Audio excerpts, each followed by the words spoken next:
and currencies this morning, starting with the DXY.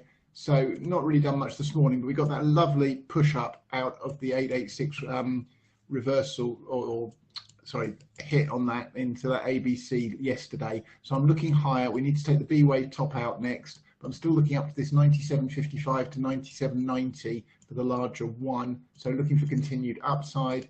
Therefore, in the euro, I'm still looking for the rest of this wave one down, the final fifth of that, and just taking that down to an hourly chart.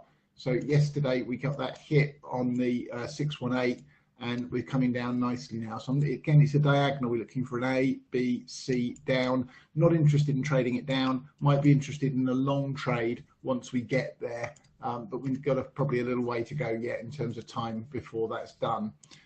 Cable. Whoa.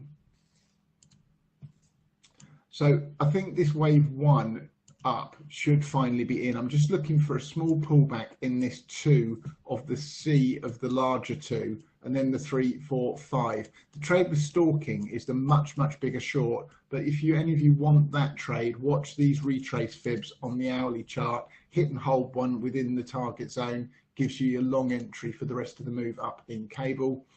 US dollar, Japanese yen, it's just coming back up to that 764. So that old count hasn't gone away, unfortunately, the one on the 4-hour chart that I flagged in the forum yesterday morning. But if we can get through there, odds are we'll get through the top of the resistance and go up to the 115.04 we're looking for in US dollar, Japanese yen. And then the Australian dollar, I'm looking for it to get a pullback into this zone. And if it hits and holds, go long. Taking this 2 being in is not confirmed yet. We need to see it hit and hold a fib and take out the top. But I am looking for the pullback, and I will take a long position on a hit of the 618 or lower retrace fibs that holds.